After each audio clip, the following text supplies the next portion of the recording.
characters are super relatable, and to me that is what makes it dramatic, because you can relate to them. Drama. And that's a little comedy. It's all about misconnections. People have expectations and they're not really met. Comedy's pain. I mean, where there's drama, there's going to be comedy. I don't think you can have one without the other. It's been super exciting trying to figure out the mystery of the second act as it relates to the first act. That's the mystery. I should have That's a said that. mystery. It's a mystery because there are seemingly so many unanswered questions that you might get the answers to.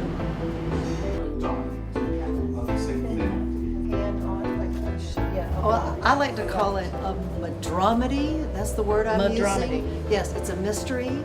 It's a drama with a little comedy thrown in there. I call it Architects in Love. Ooh, I like that.